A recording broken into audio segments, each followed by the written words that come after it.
똑같거든. 그거를 좀 알고 갔으면 좋겠어요. 왜냐면은 지금 여기서 우연히 똑같은 게 아니라 앞으로 만나는 대부분의 기술 지문이 다 이렇게 생겼어. 수능에 나오는 것도 이렇게 생겼어. 그래서 기술 지문이라는 것의 특징이 이런 부분에 이런 구조, 글의 구조에 있다. 그리고 글의 구조가 비슷하면 글을 읽는 방법도 비슷할 거고, 그러면 문제를 푸는 것도 비슷할 거야.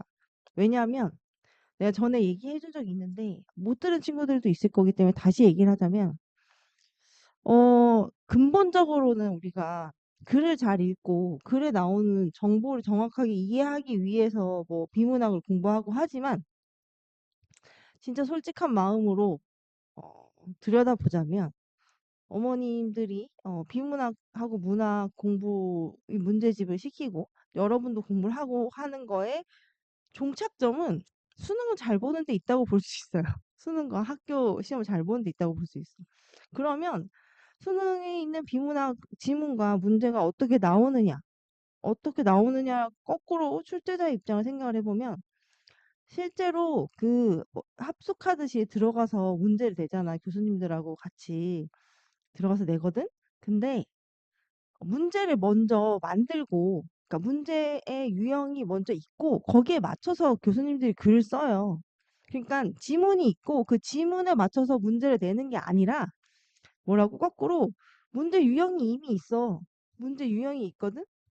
글자를 너무 안 예쁘게 썼는데 문제 유형이 이미 있고 여기에 맞춰서 지문을 작성합니다. 열심히 지문 작성해. 그러다 보니 이 기술 지문에 문제 유형이 정해져 있고 그 기술 지문에 문제 유형에 맞춰서 글을 써서 글의 유형이 똑같은 거야, 얘들아. 그러니까 글의 구조가 똑같은 걸 안다라는 거는 무슨 뜻이야? 거꾸로 이런 문제가 나온다는 걸 우리가 예측할 수 있다라는 뜻이 될 수도 있다는 거야. 이거를 좀 길게 얘기한 이유는 애들이 사회에서는 법하고 경제를 제일 어려워하고 하고 나머지 중에서는 기술 과학 지문 기술 과학 지문을 아예 안 읽고 넘어가는 애들도 있어. 심지어 못해서 그런 게 아니라 1등급에서 9등급으로 나뉘잖아요. 근데 한 2등급 정도, 1등급은 못 되겠지? 이 과학기술을 넘어가는데. 그러니까 이거를 다 틀려도 나머지를 다 맞출 수 있는 정도가 되는 애들 중에서도 이거를 그냥 못 읽고 넘어가는 애들이 있어. 나는 이게 읽어도 무슨 말인지 모르겠어 하는 고3 애들이 있다고. 그러니까 제일 어려워하는 지문 중에 하나야. 경제하고 법보다 훨씬 어려워해. 그래서 여러분이 이 기술과학 지문을 잘 읽어낼 수 있다. 얘가 어떻게 나온다. 이런 거 안다는 거는 거의 최상위 등급 애들이 하는 거를 지금 좀 정리를 하고 간다라고 생각을 하면 돼요. 어, 진짜 허울 좋은 말이 아니라 진짜요, 진짜. 이게 진짜 정말 너무 못합니다, 이거. 이게 여러분이 못한다는 게 아니라 그 고3 고등학생들이 가장 힘들어하는 것 중에 하나예요. 이 지문을 일단 먼저 들여다볼게요. 계속 같은 유형이라고 했어요. 운전자가 운전하지 않아도 스스로 움직이는 자동차를 자율주행 자동차라고 해. 자, 여기서 지금 뭐 이거의 정의를 얘기했다 이런 얘기 이번엔 안 하고 큰 그 문단 구조를 볼 건데 아직은 기능성과 안전성을 시험한 단계이지만 최근 자동차 기업은 물론 IT 기업에서도 자율주행 자동차 개발에 뛰어들면서 머지않은 미래에 자율주행 자동차가 뭐가 되리라는 기대감이 크다라고 했습니다. 무슨 단어가 들어갈지 몰라도 앞으로 많은 곳에 많은 곳에서 개발에 뛰어들었으니까 자율주행 자동차를 많이 이용할 거라는 이야기가 나올 확률이 높겠죠. 그래서 단어는 안 고르더라도 많이 이용할 것이다. 뭔가 뭐 이런 내용이 들어갈 거다라고 생각을 하고 넘어갑니다. 그럼 여기는 무슨 얘기했어요? 우리 자율주행 자동차에 대해서 얘기할 거고 이거 여러 군데서 같이 연구한대. 그래서 앞으로 이런 전망이 예상돼. 라는 이야기를 하고 넘어갔어요. 사실 되게 특별한 얘기가 없어. 그냥, 그냥 이런 데서 많이 연구할 거다, 한다, 뭐 이런 얘기 하는 건데, 뒤에를 보면, 이게 원래는 첫 번째 문단에 마지막에 요 문장이 들어가 있을 때도 있고, 아니면은 이 두 번째 문단을 시작할 때 이 문단이 들어가 있을 수도 있어요, 이 문장이.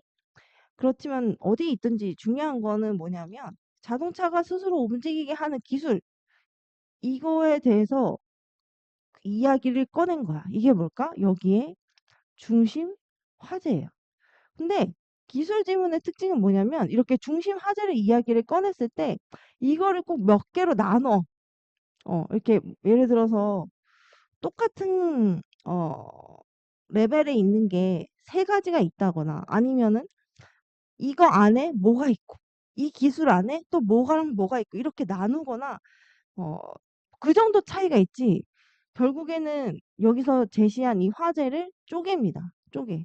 첫 번째 핵심 기술, 두 번째 핵심 기술, 세 번째 핵심 기술. 결국에는 이 기술이 핵심 기술 세 가지로 그냥 쪼개져서 설명이 되어 있는 거예요.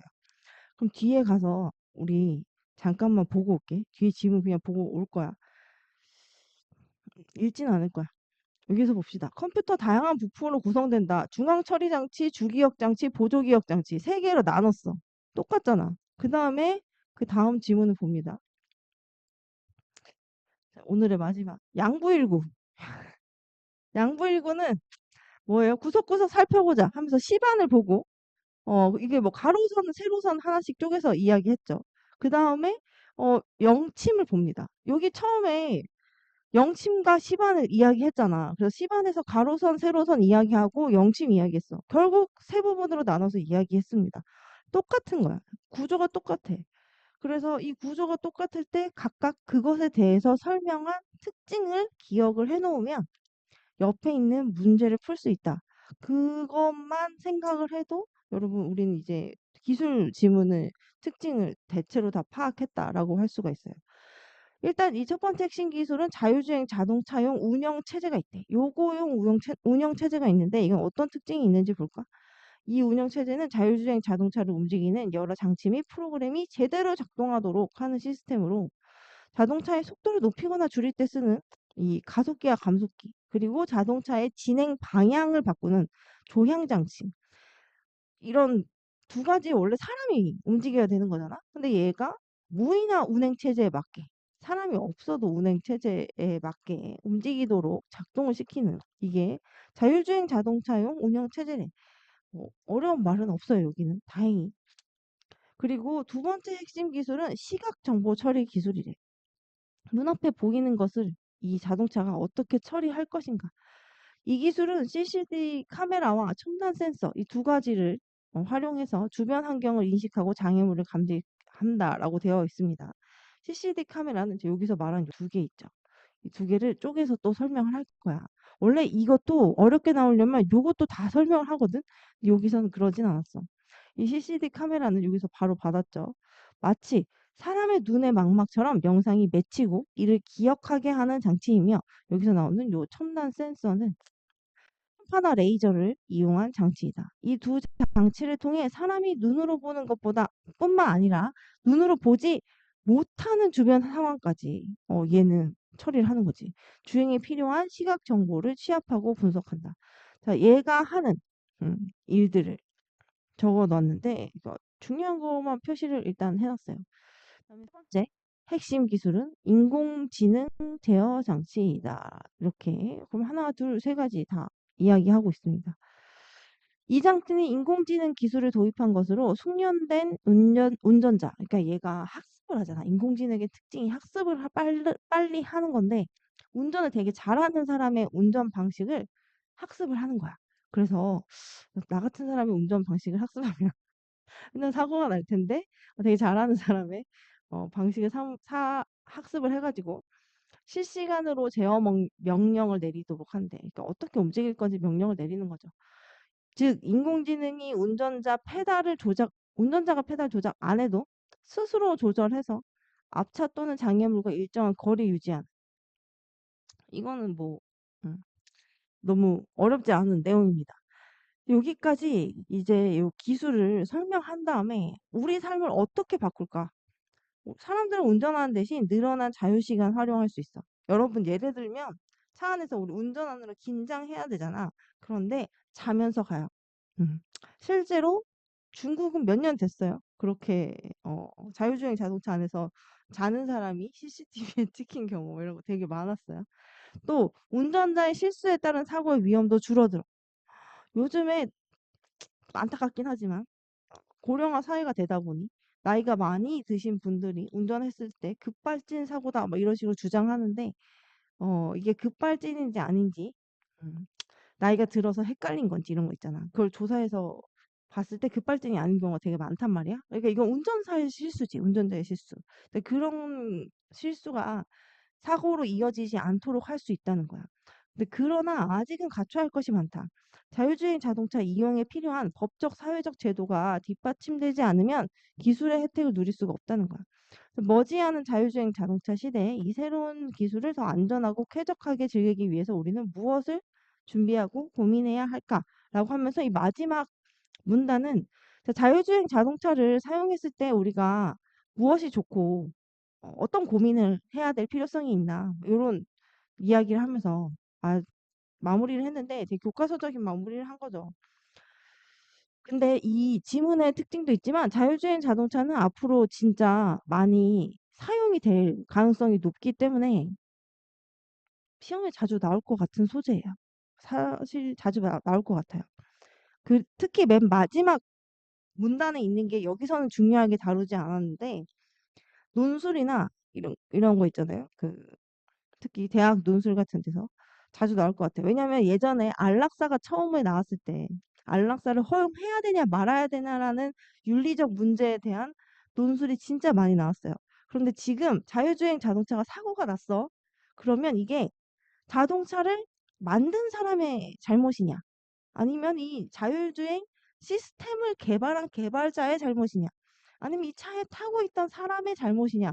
누구를 법적으로 처벌할 것인가? 이런 게 엄청 논의가 많이 되고 있거든? 아직 결론이 안 났어. 그래서 거기에 대한 논술 문제라든지 디베이트, 토론이라든지 이런 게 되게 많이 나올 수 있기 때문에 여러분이 여기에 대한 고민이라던가 배경 지식을 갖고 있는 게 굉장히 유리하다라고 생각하는 소재입니다. 그래서 내용을 좀 알아놓을 필요가 있다는 거죠. 자율주행 자동차에 대한 설명으로 적절하지 않은 것은 했어. 근데 이건 원래는 문제를 읽고 했었어야 되지만 그냥 보자면 운전자가 운전하지 않아도 스스로 움직이는 자동차 맞죠? 자율주행 자동차의 정의잖아. 이용에 관한 법적 사회적 제도가 뒷받침될 필요가 있다. 맨 마지막 문단에 있어요. 사실 이게 여기는 내용이 어렵지 않아서 쉽게 표시를 했지만 원래 이렇게 1, 2, 3, 4, 5 이렇게 순서대로 있으면 쉽거든? 이 문제가. 근데 이게 1문단, 5문단, 3문단, 2문단, 4문단 예를 들자면 이렇게 막 섞여 있잖아. 지금 이게 1에서 5 왔다 갔다 하는 거잖아. 이렇게 앞뒤로 왔다 갔다 하게 되면 어려워요. 그런 특징이 있어요. 첨단 센서를 이용하여 주변 환경이나 장애물을 감지한다라고 되어 있어. 이거는 어디 있는 거야? 시각 정보 처리 기술 3문단에 있는 거야. 자, 1문단, 5문단, 3문단에 있고 무의나 운행 체제를 통해 이 운행 체제에 대해서 이야기한 거는 첫 번째 뭐지? 갑자기 단어 생각 핵심 기술. 첫 번째 핵심 기술에 있었죠. 그래서 이건 2문단이에요. 그래서 감속기, 가속기 조향 장치 작동시킨다고 했죠. 인공지능 제어 기술을 통해 운전자가 운전 방법을 학습합니까? 인공지능이 숙련된 운전자의 운전 방법을 학습한다라고 했어요. 그래서 여기인데 이 내용이 틀렸어. 그래서 5번이 틀렸다고 해주면 되고 기억에 대한 답으로 적절하지 않은 것은 했습니다. 기억의 맨 마지막에 우리가 무엇에 대해서 더 준비하고 고민해야 될까 이 부분이거든.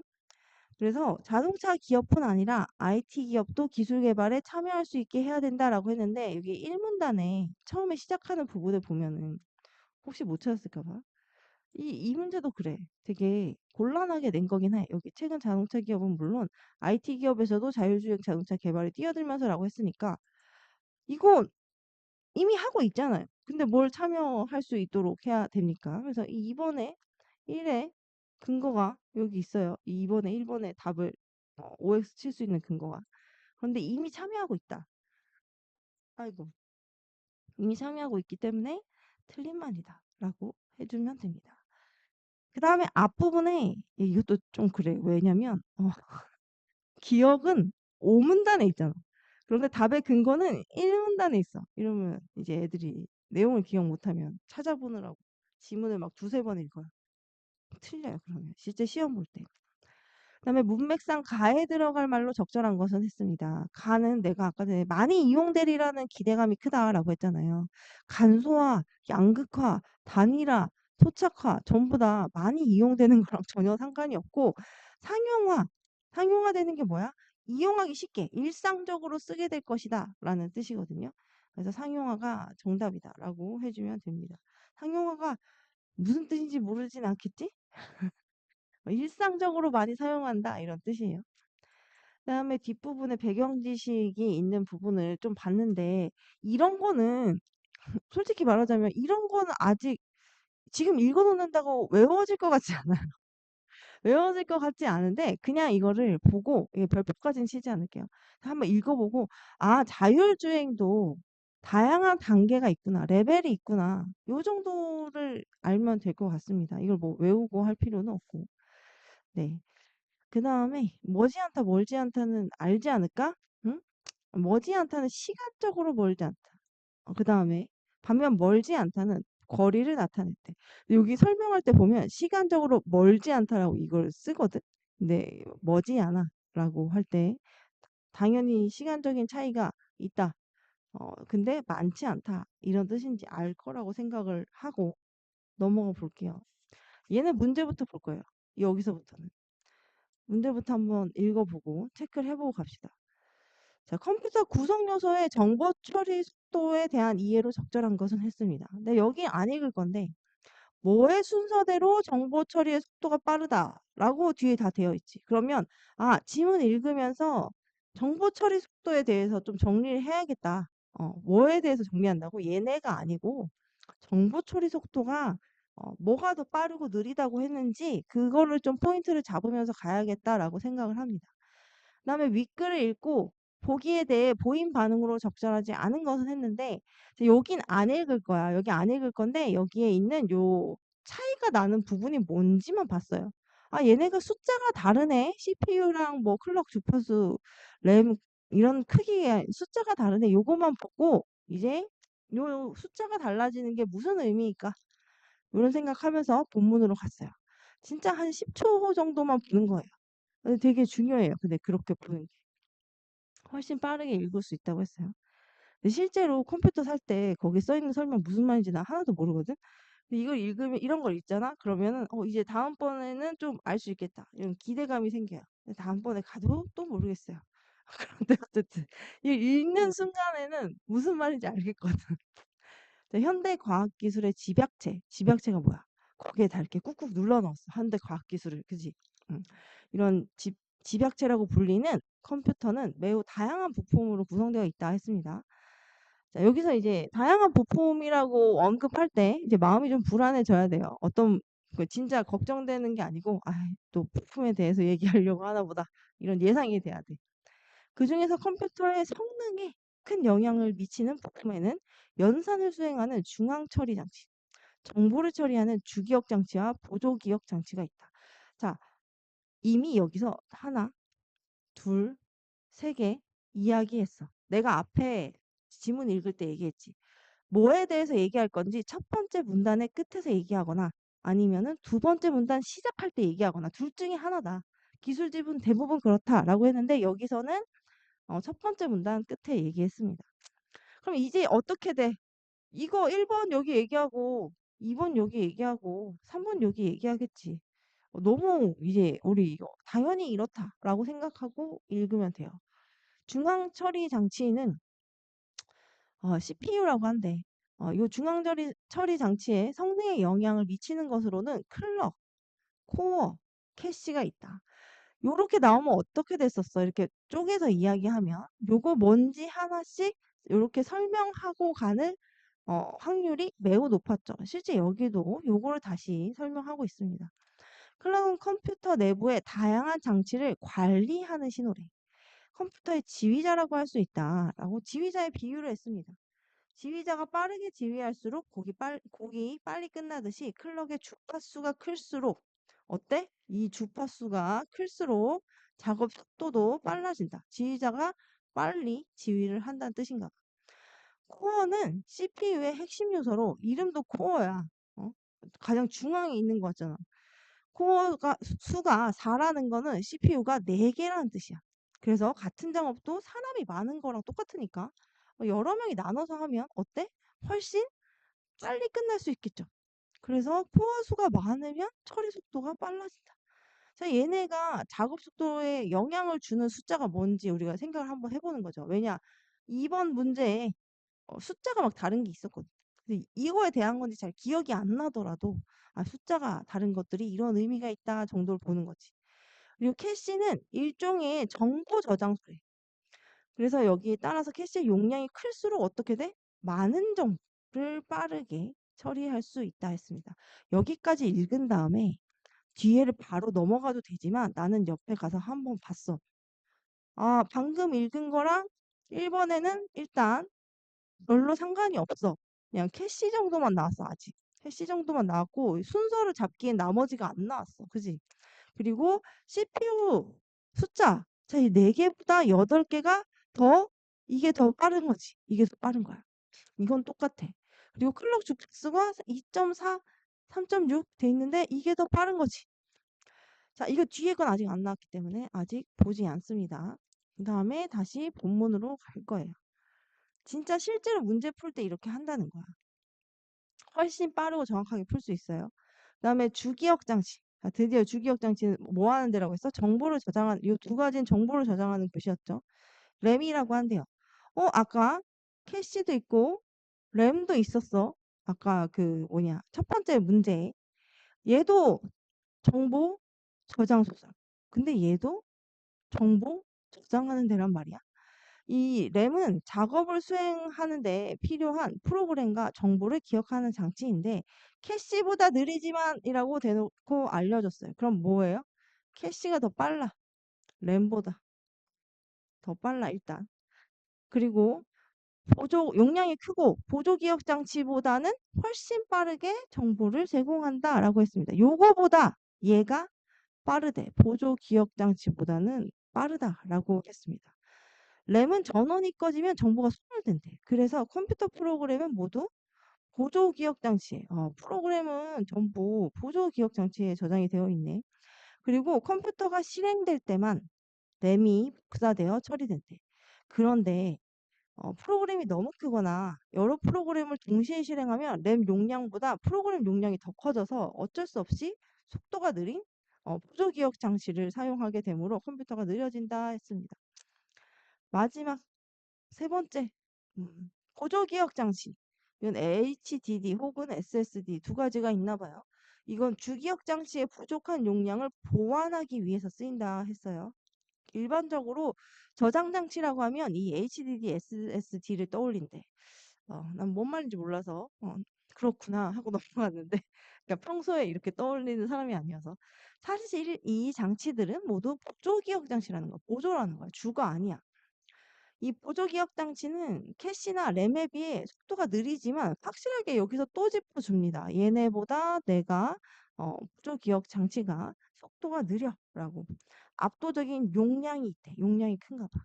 그래서 이거 두 가지는 이거 두 가지 또 서로 비교해서 HDD는 SSD에 비해 속도가 느리대. 그러면 요 보조 기억 장치에서도 HDD는 SSD에 비해 속도가 느려. 어. 하지만 같은 가격에 더 큰 용량. 같은 가격이면 더 크게 쓸 수 있나 봐, 저장 용량을. 그래서 SSD가 매우 비싸던 시기에는 작은 용량의 SSD와 큰 용량의 HDD를 함께 장착하기도 했다.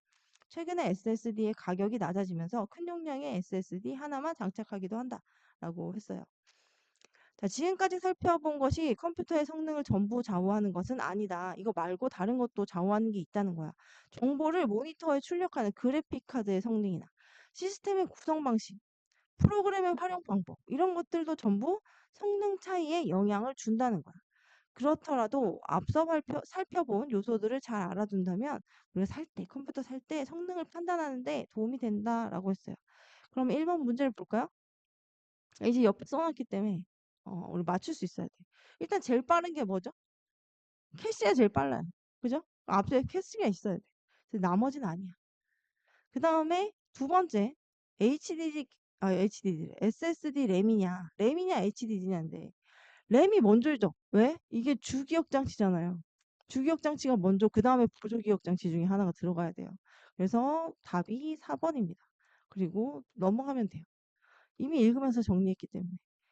그 다음에 윗글 읽고 보기에 대해 보임 반응 중에 자, 요 두 가지는 벌써 봤고 램이 8기가 16기가야. 램이 크면 더 빠르겠지. 자, SSD와 HDD야. 근데 SSD와 HDD는 두 개가 다른 거기 때문에 단순 숫자로 비교할 수 없지만 SSD는 작아도 좀 더 빠르고 HDD는 느리지만 용량이 크다라고 했어요. 그다음에 이제 여기를 볼 거예요. 가의 CPU는 코어 수, 클럭 주파수를 고려할 때 나보다 성능이 떨어지는 곳 맞죠? 둘 다 얘보다 나보다 숫자가 작아요. 그래서 이거 맞는 말이야. 그리고 가는 나보다 램의 용량이 작음으로라고 해서 작아요. 작는 거 맞아. 프로그램 실행 시 더 부담이 되겠죠. 더 작으니까. 그다음에 나는 가에 비해 나는 가에 비해 CPU 개수가 2배이므로 자, 2배인지 확인해 봅시다. 4코어, 8코어니까 2배가 맞죠? 정보 처리 속도가 빠르죠. 8명이 나눠서 하는 거랑 똑같다고 했잖아요. 그다음에 나는 가에 비해 속도는 느리지만 용량이 큰 보조 기억 장치가 장착되어 있군. 맞죠? HDD는 SSD보다 속도는 느리지만 용량이 크다라고 했습니다. 보조 기억 장치만 지금 비교를 하는 거니까. 가와 나는 CPU의 캐시 용량이 같으므로 라고 했습니다. 캐시 용량이 같아요. CPU의 정보 처리 속도도 같겠군 이라고 했는데요. 나머지 다른 것들이 있잖아요. 이것만 가지고 판단하는 게 아니잖아요. 캐시 용량만으로 CPU의 정보 처리 속도를 판단하는 게 여기까지 맞지만 이걸 판단하는 게 아니므로 여기가 같겠군. 이게 틀렸어요. 용량, 클럭, 주파수, 코어 수 다 고려해서 판단을 하는 거기 때문에 5번이 틀렸다라고 해주면 됩니다. 네, 지문에 되게 많은 정보가 있는 것 같지만 그 문제에서 필요한 정보만 정리해서 읽으면은 그렇게 어렵지 않습니다. 그리고 이거는 그냥 시험에 나온 적은 사실 없어요. 그래픽 카드에 대해서. 그래서 이게 특별히 읽어보라고는 하지 않을게요. 그리고 다음 지문을 보겠습니다. 이렇게 딱 지문을 문제에 맞춰서 정리해서 읽었을 때 답이 빨리 떨어지면 되게 기분이 좋습니다. 기분이가. 나만 그런 걸 수도 있어. 난 그냥 이런 걸 좋아하니까. 근데 예를 들어서 이 1번 문제랑 이 2번 문제 지금 먼저 읽을 거거든. 근데 이 1번 문제 같은 경우에는 읽고 나면 바로 답이 나온단 말이야. 거기 아닌 거 지우고 하면 바로 답이 나와서 이건 크게 어렵지 않고 얘만 집중해서 풀어주면 되는 지문이었어. 그래서 실제로 이 지문을 내가 시험 때 푼다라고 생각을 해보면 5분이 안 걸려야 돼요. 왜냐면 이거 한 문제만 풀면 되잖아. 어떻게 보면. 이건 그냥 읽으면 풀리는 거고 이렇게 생각을 하는 거지. 근데 여러분도 충분히 그렇게 하실 수가 있습니다. 지금은 연습하는 거라서 안 될 수 있지만 좀 하다 보면 그렇게 될 수 있어. 사용된 설명 방법이래. 자, 이거는 그냥 글 전체에 전개 방식을 묻는 건데 원래는 지금 여기는 글 전체가 아니라 A에 대한 것만 물었어. 그래서 A를 읽고 난 다음에 바로 풀 수 있어요. A가 앞부분에 있죠. 윗글을 바탕으로 보기를 이해한 내용이라고 했는데 이건 양부일구 사진을 넣어놓고 각각의 부분에 대한 설명이 올바른지 찾는 건데 기역과 니은이 여기 니은은 여기 선 있는 거 말고 여기 침 있는 부분이고 지금 여기 잘 안 보이는데 니은은 어디냐면 여기 여러분의 책에서 잘 보이죠? 이 부분이고 기역은 어디예요? 기역은 여기 판 부분이에요. 음. 이렇게 해놓고 여기 안에 거는 봐도 기억 못할 거기 때문에 아 이런 문제가 있다 하고 지문에 갈 겁니다. 자, 이 A 딱 읽고 A 풀 거예요. A는 요만큼밖에 안 돼요. 양부일구는 조선시대에 사용하던 해시계 이름이에요. 솥 안쪽을 닮은 해시계란 뜻이다. 진짜 솥 안쪽같이 생기지 않았니? 이렇게 움푹 파인 게. 가마솥 모양으로 움푹 파인 형태를 띠고 있는데 이는 둥근 하늘의 모습을 표현한 것이다. 양부일구는 그림자를 만드는 막대인 영치 그리고 그림자를 받는 그림자가 이렇게 그려지는 시반이라는 곳으로 이루어져 있다라고 했습니다. 앞에 지문이랑 똑같아요. 뭐가?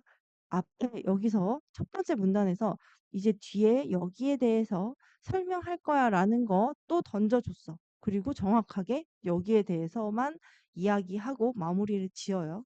기술지문 모양이 다 똑같다고 했어요. 그럼 자, 이 첫 번째 문단 A를 다 읽었어. 그러면 해시계라는 게 어떻게 생겼고 그거는 뭐로 이루어져 있다라고 했습니다. 이건 실제로 회시계가 아니라 선생님이 분석이라는 전개 방법을 설명할 때 시계를 진짜 자주 예를 들거든. 시계 안에는 뭐 톱니바퀴도 있고 시침, 분침, 초침 있고 숫자도 있고 이렇게 쪼개서 내부에 있는 걸 쪼개서 설명하는 전개 방식을 뭐라고 한다고? 분석이라고 한다고 했어. 근데 여기 똑같이 시계가 나오기도 했고 또 그 안에 거를 쪼개서 분석의 방법으로 양보일구를 구성하고 있는 크게 두 가지 요소, 영침과 시반으로 나누어서 설명하고 있습니다. 발음이 이상하지만 진짜 이름이 시반이 여기 아니에요. 그죠? 대조한 적 없고 비유한 적 없습니다. 양보일구의 뜻을 비유해서 말한 게 아니잖아. 솥 안쪽을 닮은 해시계라는 건 실제 그 한자의 뜻이야. 그리고 인과의 방법으로 말한 것도 없고 문답 형식 나오지 않았습니다. 묻고 답하는 거 없어요. 네, 1번 문제를 먼저 풀어놓고 이제 뒤에 거 뒷 문단에 있는 거는 이제 2번 문제랑 관련이 있는 거겠죠. 양보일구를 구석구석 살펴보자. 분석을 하겠다는 거지. 먼저 이 첫 번째 나오는 C반은 시각이 표현된 쟁반. 자, 요 글자 하나하나 마치 인과처럼 이렇게 떼서 어, 한자의 뜻이에요. 양부일구의 안쪽을 말한다라고 했어요. 이 시반은 시각을 나타내는 세로선. 세로선이 뭘 나타낸다고? 시각을 시각을 나타낸다. 모두 7줄. 그리고 이는 그림자가 있는 낮 시간, 즉 오전 5시부터 오후 7시까지의 시각을 2시간 단위로 나타낸 것으로 이게 밤은 그림자가 안 나오잖아요. 그래서 그 그림자가 없는 시간대에는 여기를 표현하지 않았어요. 각각의 선에는 해당하는 시각이 12지로 적혀 있다라고 했습니다. 그 다음에 시반에는 세로선과 함께 여기 세로선을 얘기했어. 세로선은 시각을 나타낸다고 했고 시각을 나타내는 건 12지로 표현해 놨다고 했습니다. 근데 여기는 이제 가로선에 대해서도 설명을 해요. 얘는 계절의 변화를 알리는 거래. 이 절기를 절기 계절의 변화 나타내는 거죠. 좀 있으면 우리 여름이니까 이제 어떤 절기가 나옵니까? 응? 잘 모르죠, 여러분. 절기 요새 애들은 절기를 모를 것 같아. 말복 이런 거 쳐보지 않니 그래도 절기와 관련 있는 것들. 그림자는 지구의 자전에 따라 그 위치가 바뀌기도 하지만 지구의 공전에 따라 계절이 바뀔 때 그 뭐가 달라져 길이가 달라지기도 한다 했습니다. 양부일구는 이를 통해 시간뿐 아니라 계절의 변화까지 알아내려고 한 거야. 중요한 거는 가로선은 계절의 변화를 나타내려고 한 거다. 여기까지 정리하면 되겠지. 간단하게. 당시에 1년을 24절기로 나누었는데 가로선은 13개만 그려져 있어. 왜 그럴까? 왜 24개를 안 그렸을까? 1년의 절반이 동지에서 하지. 그리고 하지에서 동지 길이를 같다고 가정을 하는 거야. 그러니까 동지에서 하지로 가고 또 하지에서 동지로 가잖아. 이거를 길이를 같다라고 이렇게 가정해서 동지와 하지를 제외한 22개 절기 이거를 그 절반인 11개의 선으로 그리고 어차피 왕복이니까 왔다 갔다 하니까 이거를 절반만 그린 거야. 그리고 동지와 하지를 나타내는 선을 각각 그렸어. 요거를 각각 그려서 아 동지에서 하지로 갔다가 하지에서 동지로 갔다가 요렇게만 생각을 한 거예요. 되게 똑똑하죠. 그 다음에 영침. 여기 드디어 영침을 설명합니다. 여기까지 이제까지는 시반이었고 양부일구의 안쪽 아래 가운데에 놓인 뾰족한 막대입니다. 그림자 바늘이라는 뜻입니다. 영침이라는 단어가. 양부일구는 영침의 그림자로 시각을 잽니다. 그림자로. 영침은 정확하게 남쪽에 꽂히고 바늘 끝은 솥의 정중앙에 머물러 북쪽을 바라보게 설치합니다. 시간과 절기에 대한 정확한 값을 얻었습니다. 이렇게 해서 이런 기준을 가지고 설치를 했기 때문에 그뿐만 아니라 영침의 각도를 밑바닥으로부터 서울의 위도만큼 기울어지게 하여 이런 거 어떻게 계산했을까? 되게 똑똑해. 우리나라의 시간을 재는 해시계임을 분명하게 했대. 자, 이게 기준이 우리나라다. 라고 해서 이거 우리나라 시간 재는 거다. 이런 거를 분명하게 했다는 거야. 해시계는 세계 어느 고대 문명 사회에서나 다양하게 만들어졌다. 자, 해시계가 우리나라에만 있는 게 아니야. 이런 뜻이죠. 그렇지만 평면적인 해시계는 시간 간격이 일정하지 않다란 단점이 있는데 양불구는 어때? 그 모양을 오목하게 만들어서 간격을 일정하게 하여 시간 간격 일정하게 만든 거야. 요렇게 해서 오차를 없앴대. 그러니까 일부러 손바닥 모양을 한 게 의도적이라는 거죠. 일부러 한 거라는 거죠. 이처럼 양불구는 우리 고유의 정밀한 시계 발명품이자 독창적인 과학 기술이 담긴 유물이다라고 해서 이런 거 좀 뭐라고 합니까? 뭐 이렇게 얘기하죠. 정밀성과 독창성이 돋보이는 양불구다라고 할 수 있어요. 그럼 여기 이번 문제를 풀어볼게요. 자, 이제 읽어도 계산이래. 생각이 잘 안 날 수 있지만 그래도 안 어려우면 또 바로 풀 수 있으니까. 자, 이 기억 이거는 뭐였어요? 시반이었어요. 시반에 대한 이야기를 할 확률이 높고 얘는 뭐예요? 명칭 이거구나 해놓고 자, 기억 안에 그려진 세로선은 낮 시간만 나타낸 것이다 했습니다.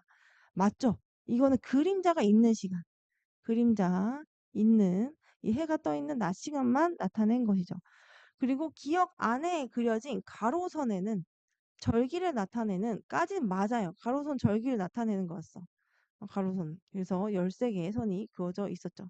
그런데 12지가 그려져 있는 거는 세로선이었어. 생각납니까? 음.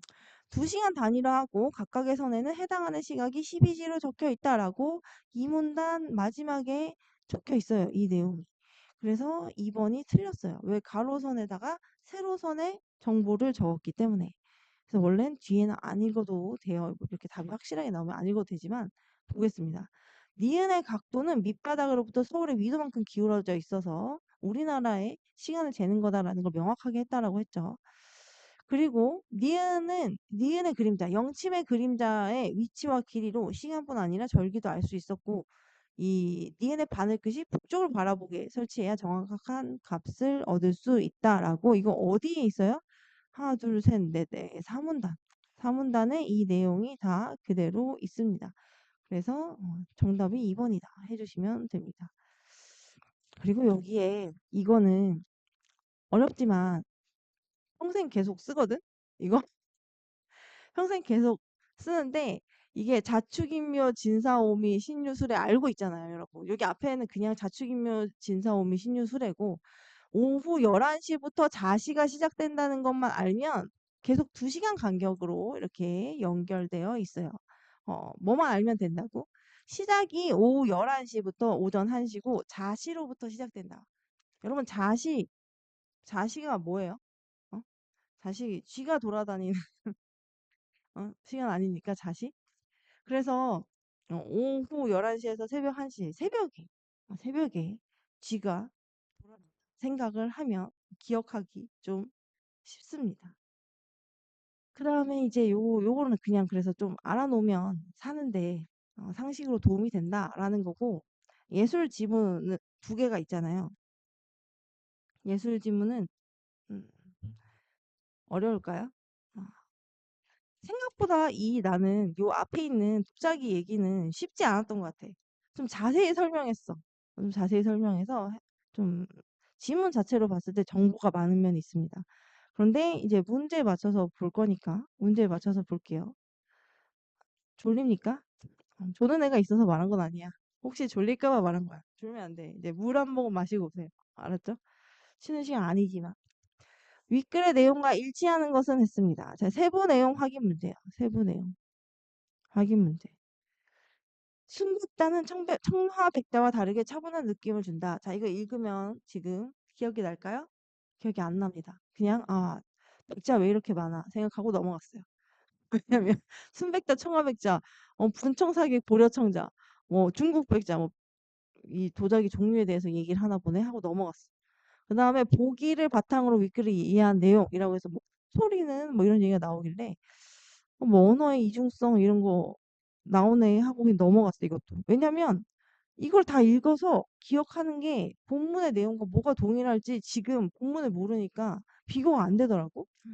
그리고 3번 문맥상 기역 미흡과 기역 미음과 바꿔쓰기 적절하지 않은 것은 했는데 이거는 읽으면서 풀 수 있겠다라고 생각해서 읽으면서 풀었습니다. 어, 지금 여러분이랑 같이 할 때 읽으면서 우리가 이걸 같이 해결할 수 있을지 모르지만 여러분은 옆에 페이지를 보면 되니까 왔다 갔다 하지 않으면서 한번 그냥 읽으면서 해볼게요. 조선시대의 도자기는 크게 뭘로 나눠요? 조선시대 도자기는 크게 분청사기, 백자 이렇게 나눈대요. 분청사기는 청자에 즉 흰 빛깔의 흙을 바른 뒤 유약을 입혀서 구워낸 도자기다. 분청사기가 뭔지 첫 번째 말하니 분청사기가 뭔지 설명을 했어요. 청자에다가 백조를 바른 거래 얘는. 어. 그럼 왜 분청사기야? 청자에다가 흰 분을 바른 거야. 알겠죠? 분청사기는 청자에 유약을 발랐다는 점에서 고려 청자의 전통을 계승했다. 자, 3번의 기억에 이어나갔다. 고려 청자의 전통을 이어나갔다 하면 맞는 거죠. 그래서 1번은 괜찮네. 바꿔 쓸 수 있겠네 생각하고 넘어가요. 그러나 백토를 발라 장식했다는 점, 도장, 솔 등의 도구를 눌러 찍거나 긁어 무늬를 냈다는 점 등은 이 청자의 전통을 계승했지만 새로운 참신한 미의 세계를 개척한 부분이야. 좀 다르다는 거겠지. 그다음 분청사기는 소박하고 간결하여 서민적인 정치 그리고 최소한의 인공으로 최대한 미적 효과를 거두었다고 평가받는다. 그래서 분위기와 평가를 설명했어요. 그럼 여기 첫 번째 문단에 있는 거에 주요 설명한 내용은 뭐예요? 분청사기의 특징이야. 여기는 분청사기의 특징을 설명했다라고 할 수 있습니다. 분청사기의 특징. 그럼 다음에 뭐 설명할까? 백자의 특징 설명하겠죠. 백자는 조선시대의 도자기를 대표한다 했습니다. 백자에 대해서 얘기할 거야. 그래서 담백한 흰색과 균형 잡힌 형태, 그리고 부드러운 곡선을 특징으로 하는 형태적인 특징을 먼저 이야기했고, 깔끔하고 소박한 느낌을 준대. 그리고 흰 것을 백이민족이잖아요. 흰색을 숭상한다는 거예요. 높이 샀다는 뜻이에요. 흰 것을 숭상하는 조선시대 선조들의 미의식을 잘 보여준다. 자, 3번에 높여 소중히 여기던이라고 돼 있어. 흰 것을 높여 소중히 여기던 조선시대 선조들의 미의식을 잘 보여준다. 이것도 바꿔 써도 괜찮은 것 같아. 그 다음 조선시대의 백자는 고려시대의 백자와 원명으로부터 들어온 중국 백자의 영향 수용했어. 자, 요것과 요것을 다 수용해서 분청사기와 쌍벽을 이루며 발전하기 시작했고 조선시대 도자기의 주류를 이루게 되었다 했습니다. 자, 3번에 주된 경향을 이루게 되었다로 바꿔도 같은 내용으로 읽힙니다. 그래서 3번도 맞구나 하고 넘어갑니다. 그럼 읽으면서 일단 3번에 3번까지 봤어요. 그다음 조선시대 백자는 아무 장식 없이 순수한 흰색의 아름다움을 보여주는 순백자. 그 다음에 회청으로 문양을 그려넣은 청아백자. 자, 지금 갑자기 여기 백자의 특징을 설명한 다음에 백자를 나눴어. 백자를 두 가지로 나눴어요. 그럼 이것도 어때? 백자 안에서 백자의 설명을 이어간 거죠. 이 중에서도 백자의 주류를 이루는 건 뭐야? 순백자래. 둘 중에서도. 순백자는 초기에는 눈처럼 흰 백색을 특징으로 했으나 점차 푸른빛이 감도는 경향을 띠다가 불투명한 백색으로 변하게 됐다. 순백자가 이렇게 변화의 과정을 거쳤네요. 그 다음에 하나 더 있던 요 두 번째 청아백자. 청아백자는 회청을 써서 흰색 그릇 표면에 소나무, 대나무, 매화, 용, 풀, 산 이런 문양을 그려넣은 빗자래. 흰색의 바탕에 요란하지 않은 회청이니까 청색인데 이렇게 흐린 청색. 요란하지 않은 푸른색의 문양이 조화를 이루어서 차분한 느낌을 자아낸대.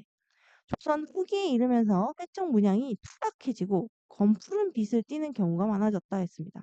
자, 투박해지고 3번에 4번 봅니다. 생김새가 볼품없이 둔해지고 검푸른 빛을 띠는 경우가 많아졌다라고 했을 때 투박하다라는 거는 좀 생김새가 볼품없어지는 걸 말하는 게 맞죠. 그래서 이것도 적당하다라고 생각하고 넘어갑니다. 조선시대에 쓰이던 항아리나 병, 사발 등의 일상적인 용기는 무엇이고 선비들의 문방구 다수가 청아백자로 만들어졌대. 청아백자도 많이 쓰였네. 그지? 이렇게 여기 순백자, 청아백자에서 여기는 백자에 대한 이야기로 이렇게 나누어져 있다라고 볼 수가 있겠죠. 백자에 대해서 되게 자세하게 이야기를 했어요. 이게 이렇게 돼 있는 것 같아. 자, 이렇게 크게 나누고 처음에 분청사기, 백자 이렇게 나누고 이 안에 3, 4가 또 있고 그다음에 3이에요. 마지막에 마무리를 짓고 있습니다. 이와 같은 조선시대 도자기에는 보편적인 한국적 미의식이 담겨 있대. 이 보편적인 한국적 미의식이 뭘까? 당시 도자기를 주로 사용한 계층은 왕족이나 사대부였으므로 상층 문화가 반영돼 있으며 제작은 신분이 낮은 도공들이 했어. 그러니까 쓰는 사람은 최상층, 만든 사람은 낮은 사람들 이랬다는 거야. 이때 신분제로 봤을 때. 그래서 서민들의 소박한 미감도 여기 은연중에 함께 드러난다. 은연중에라는 거는 두드러지는 게 아니죠. 은근히 드러나는 건데 3번에 5번 선지를 보면 조심스럽게라고 써 있어요. 은연중에는 남이 모르는데 드러나는 거란 말이야. 그런데 조심스럽게는 조심스럽게 드러나는 거잖아. 그래서 남이 모르게 드러난다는 거랑 뜻이 달라서 조심스럽게는 사용할 수 없다라고 해줘야 됩니다. 그래서 3번의 답이 5번이구나라고 하고 가야 돼요. 4번 한 친구들도 가끔 있는데 5번이에요. 그래서 이 미음은 바꿔 쓸 수 없습니다. 여기에 X표 할 필요는 없는데 왔다 갔다 하기가 좀 그래서 또한 조선시대 도자기는 일상생활에 두루 쓰인 용기로 한국적인 미의식을 더욱 직접적으로 드러낸다라고 했습니다. 지금 그 아까 전에 뭐 판소리 어쩌고 저쩌고 한 게 이 마지막 문단이랑 연관이 되어 있죠. 자, 일단 여기서 은연중에랑 조심스럽게는 동일한 뜻이 아니다. 은연중에는 뭐라고? 남이 모르게 라는 뜻이라고 했고 조심스럽게는 남이 모르는 거랑은 상관이 없다 했습니다. 그래서 5번을 해주면 됩니다. 은연중에가 남이 모르는 가운데라는 걸 모르더라도 음, 은근슬쩍 뭐 이런 거랑 비슷한 거잖아. 그지? 조심스럽게랑은 달라. 네, 윗글의 내용과 일치하는 것은 했습니다. 순백자는 청화백자와 다르게 차분한 느낌을 준다라고 했는데 여러분 청화백자가 차분한 느낌을 자아내는 것이 특징이다라고 청화백자가 쓰여져 있는 1, 2, 3, 4 네 번째 문단의 중간에 쓰여져 있어요. 그래서 이거는 틀렸어요. 청화백자와 다르게라는 부분이. 조선시대의 도자기 주류를 이루는 건 순백자라고 이야기를 했죠. 이거 그 3문단 첫 번째 문장이 첫 번째 문장이 두 번째 문장 이 중에서도 백자의 주류를 이루는 것은 순백자이다라고 되어 있습니다. 청화백자는 아무 무늬가 없어. 청화백자는 색청색으로 그림 그린 거였잖아. 그래서 아무 무늬가 없어. 틀렸어. 조선시대의 분청사기는 고려청자와 달리 분청사기는 고려청자를 계승했다라고 했습니다. 조선시대의 백자는 중국 백자의 영향에서 벗어났다는 거 아니에요. 고려청자의 전통 계승했고 아까 전에 무슨 얘기했었어? 중국의 전통도 계승했다. 조선시대의 백자는 고려시대의 백자와 원명으로부터 들어온 중국 백자의 영향을 수용하여 라고 되어 있었어. 저기 2문단에 쓰여져 있고 이거는 1문단에 쓰여져 있습니다. 네, 이것도 청화백자가 있는 4문단에 쓰여져 있죠. 그래서 3번이 정확하고 나머지는 본문과 다르게 되어 있습니다. 자, 이 보기의 내용은 평민과 이 양반들이 사용하던 한자어나 한시 이렇게 일상생활에서 쓰는 것들과 이런 양반들이 사용하던 언어가 혼재되어 있다. 같이 쓰여 있다. 언어의 이중성이다라고 한 거는 마지막 문단에 있는 이 5문단에서 봤던 쓰는 사람들은 최상층인데 만드는 사람들은 낮은 도공이어서 서민들의 어떤 정서도 이렇게 은연중에 녹아 있다라는 내용이죠. 이것과 동일한 내용이 다양한 계층의 문화가 반영되어 있다라는 3번을 골라야 돼요. 도자기와 달리가 아니에요. 지금 이건 동일한 점이잖아. 그지? 판소리에 비해 조선시대 도자기에는 상층 문화가 더 많이 아니에요. 판소리에 비해 조선시대 도자기는 서민 문화가 더 많이 아니에요. 어느 것 하나가 더 많이 반영되었다는 얘기를 지금 하고 있는 게 아니에요. 그래서 지금 이 지문을 다 읽으면서 문제를 다 같이 풀었다. 라고 보면 돼요. 확실히 문제 읽고 푸는 게 지문이 빨리 읽히거든? 실제로 해봤습니까, 여러분? 숙제할 때? 네, 여러분 힘들겠지만 마지막 질문 하겠습니다. 이 질문은 진짜 간단합니다. 5분이 아니야. 3분 컷이었어. 실제로 풀 때는. 윗글의 내용과 일치하지 않는 것은 했어요. 여러분 빨리 풀 수 있다고 해서 쉬운 건 아닌데 이거는 그렇게 어렵진 않은 것 같아요.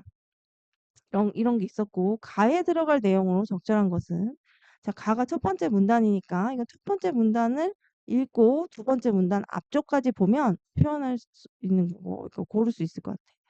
그 다음에 어휘 문제 기억 구현하였다와 바꿔 쓸 수 있는 건 기억 부분에서 바로 풀면 되겠지. 그러면 지문을 다 읽고 나면 1번만 남는다 라고 머릿속으로 생각을 하고 지문을 읽을 거예요. 이집트의 회화와 조각을 살펴보면 재미있는 공통점이 있는데 뭐예요? 눈과 어깨, 가슴은 정면, 얼굴과 허리는 측면. 이렇게 정면과 허리가 다 같이 있다는 거야. 왜? 이러한 자세가 완전한 인간의 모습을 드러낸다고 생각해서. 왜 이렇게 인물을 완전히 표현해야 그 인물이 영원할 수 있다고 여겼기 때문에 이렇게 표현한 거지. 그래서 무엇을 표현한 것이다 했습니다. 이건 뭔지 몰라요, 아직. 제가 앞에 내용은 읽었고 뒤에까지 본 다음에 여기 정할 거예요. 앞뒤를 본 다음에. 해질의 초상을 살펴보면 얼굴 윤곽은 옆에서 볼 때 가장 잘 나타나서 측면을 하고 있고 눈은 정면으로 그려져 있다. 왜? 눈은 영혼의 창이라서 앞을 바라보는 눈을 통해서만 한 인간을 완전하게 알 수 있다고 생각해서. 그러면 결국에 이 앞뒤 얘기는 뭐 하고 있는 거야? 정면, 측면 다 그려야 잘 그려진 거라고 생각했다라는 얘기를 하는 거야. 그래서 각 부분의 특징을 잘 보여주는 각도를 혼합해서 그렸다라는 5번이 들어가야 된다. 신의 모습, 현실 속 인물, 살아있는 것처럼 고유의 개성, 각 인물이 지닌 이런 얘기가 아예 없었어요. 전부 다. 요 내용밖에 언급되지 않았어. 앞뒤에. 그 다음 뒤에를 보면 계속 같은 얘기를 하거든. 지문이. 그리고 요렇게 정면 측면을 같이 보는 또 이런 벽화가 또 있대. 새사냥이라는 거. 이것도 인물의 자세를 보면 눈과 어깨, 가슴은 정면, 얼굴과 허리는 측면이라고 한다. 자세히 설명을 묘사를 했지만 결국엔 이 결론을 내리려고 한 거야. 이 벽화를 통해 이집트 미술의 또 다른 특징을 파악할 수 있는데 뭐냐면 남자는 그림 한가운데 제일 크게 남자의 다리 뒤로 보이는 앉아있는 여자 시종은 어때? 아주 작게 표현되어 있습니다. 이게 무슨 뜻이야? 인물의 크기로 계급을 나타냈다는 뜻이래요. 아주 여기에 이렇게 정면과 측면을 그린다라는 것과 인물의 크기와 권력, 뭔가 계급 이런 게 연관이 있다는 거 두 가지를 알 수 있어. 여기 이 사람이 이렇게 큰데 여기 이 사람이 이렇게 작잖아요. 이렇듯 이집트 미술에서는 인물의 자세와 크기 등으로 사람들의 생각하는 완전한 인간의 모습을 구현하였다. 이 완전한 인간의 모습을 그려낸 거잖아. 그래서 바꿨을 때 가장 적합한 게 뭔지 살펴보면 가려낸 건 아니고 알아본 것도 아니고 자기가 그 그림상에 표현을 한 거잖아. 그러면 나타내었다밖에 될 수 있는 게 없어요. 넣어봐도 그렇지만. 그럼 1번 문제를 풀면 끝나죠. 1번 문제는 이집트 미술에서는 인물의 계급이 높을수록 화려하게 아니고 크게 표현했다라고 해야 되기 때문에 1번에서 바로 답이 나옵니다. 고대 이집트 사람들은 계급에 따라 인물의 크기 다르게 표현했다. 다 맞는 말이죠. 이게 맞으면 이거는 틀릴 수밖에 없기도 합니다. 뭐 이런 내용이 있을 수도 있지만 없기 때문에 아예 네, 여기까지 하고 5분 쉰 다음에 문학을 할게요. 5분 쉰 다음에 자, 시계 띄워줄게요. 우리 그 저번 주에 토끼야 자라 안 한 거 맞죠? 토끼야 자라 나오는 거 그거부터 할게요. 이따가 네. 시계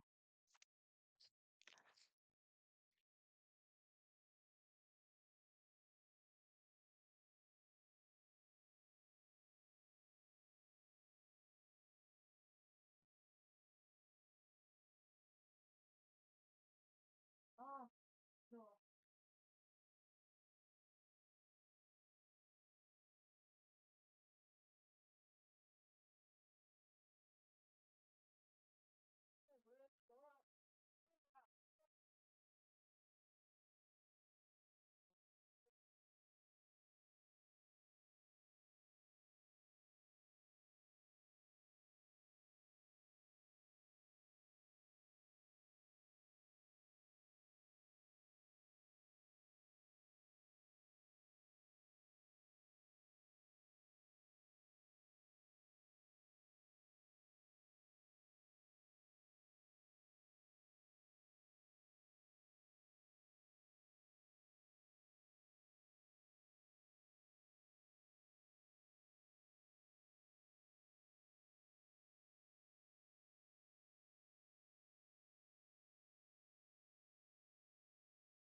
얘들아, 지문학 문제 읽고, 지문, 문제 먼저 사진 찍고, 눈으로 이렇게 몇 초 본 다음에 지문 읽기 해본 사람 있습니까? 문제 먼저 읽고 문제 풀기 해본 사람. 아, 문제 먼저 읽고 문제 푼대. 문제 먼저 읽고 지문 읽기 해본 사람 있습니까? 있으면 채팅창에 1이라고 좀 써주세요. 했는지 안 했는지 궁금해서. 그 다음에, 아, 이거 아니고, 토끼야 자라부터 볼 거예요. 토끼야 자라. 이거 모르는 내용이 아니잖아요? 이 내용 설명은, 내용 설명은 안 할 거예요. 대략만 할 거예요. 얘는 지금 여기 좀 재밌는 부분이 항상 토끼와 자라에서 그 데리고 와가지고 간이 있냐 없냐 이 부분 위주로 나오는데 이거 여기 앞부분이야. 그리고 연극 형식으로 돼 있죠. 극 형식으로 되어 있습니다. 그래서 다른 이제 물고기들이 무슨 얘기 합니까? 어, 자기들을 먹는 거 안 된다. 다른 애들을 먹어라. 이 얘기를 지금 하고 있는 거예요. 그죠? 약초보다는 어패류가 나은 줄 안다라고 이 꼴뚜기가 얘기하니까 어패류란 물고기나 조개 종류를 말하는 것이다. 용왕이 물고기 너희를 먹으라고? 이러면서 이제 서로 나를 먹으면 안 된다라는 얘기를 하는 부분이에요. 그러다가 이제 마지막에 뭐라고 하죠? 그 자라가 나와서 토끼의 간을 먹으면 된다라고 하니까 아 그러면 자라를 땅으로 보내서 토끼를 데려오도록 하라. 괜히 말 잘못해서 지금 가게 된 거죠. 내가 아주 급하다. 냉큼 다녀오너라 해서 이제 자라를 막 보내는 거야. 그래서 이 신하와 다른 신하, 그러니까 서로 뭐야? 용왕에게 먹히지 않기 위해서 다른 신하를 약으로 이렇게 추천하고 있는 이런 상황입니다. 여기 지금 내가 채워 넣은 거는 여기에 다 쓰여져 있는 건데 여기 쓴 거, 옮겨 쓴 것뿐이에요. 그래서 여기 안 쓰여져 있는 거는 뭐야? 요거 정도밖에 없어요. 이거랑 이거랑 같은 거고 외적 갈등이다 정도만 있는데요. 여기에서 희곡에 대한 설명이 있습니다. 장과 뭐 1막 2장 이런 것처럼 앞에 제 1장 되어 있잖아요. 이렇게 장과 인물의 대사, 지시문이 있는 걸로 봐서 이건 뭐다? 희곡이다라는 거를 알 수가 있고 이 각각의 의미가 뭔지 설명을 합니다. 대사는 등장인물이 하는 말인데 대사에 대화, 독백, 방백 이렇게 원래 이렇게 세 가지 종류가 있죠. 이거 뒤에서도 한 번 더 나옵니다. 방백은 뭐예요? 주인공이나 다른 사람들이 말을 하는데 옆에 사람들한테는 안 들리고 관객들 너네만 듣는 거라는 게 약속이 돼 있는 그런 말들이라는 거예요. 그 뮤지컬이나 이런 걸 봐도 왜 자기 속마음 같은 거를 막 얘기하잖아. 관객을 보면서. 그러면 옆에 있는 사람들이 있는데 걔네는 못 듣는 걸로 우리 잠정적인 합의를 하고 이제 그렇게 하는 거죠. 여기서 가장 중심 인물은 용왕이에요. 그리고 이 장소는 뭐야? 바닷속 궁궐입니다. 자신을 먹으면 안 되는 이유를 막 서로 대면서 나 말고 쟤 먹어라. 막 이러다가 마지막에 자라가 토끼의 간을 먹으면 된다고 하니까 그럼 갖고 와라 이러고 끝나는 거야. 중심 사건은 용왕의 병을 낫게 하려고 하는 어떤 아이디어에 대해서 토론을 하고 있는 거고 어떻게 보면 갈등은 신하들끼리 그리고 신하와 용왕이 갈등하고 있는 이 외적 갈등 겉으로 드러나는 거니까 누가 마음속으로 생각하는 것만 내적 갈등이라고 했어요. 그다음에 여기 옆에 문제를 그 뒷장에 있는 문제를 보면 다른 거는 음, 어렵지 않다고 생각이 되지만 여기 용왕은 도루묵을 먹고 감동하여 그 이름을 금어로 바꾸라고 했다. 이거는 용왕이 아니에요. 도루묵이 자기 이름 설명하면서 도루묵이랑 용왕이 서로 뭐 이야기를 설랑설레하면서 옛날 어느 임금이 그랬다라고 했지 용왕이 그렇게 한 게 아니었어. 그지? 그리고 특수한 용어를 사용해서 카메라 기법을 안내하는 거는 이거는 어디에서 나오는 거예요? 시나리오에서 나오는 거죠.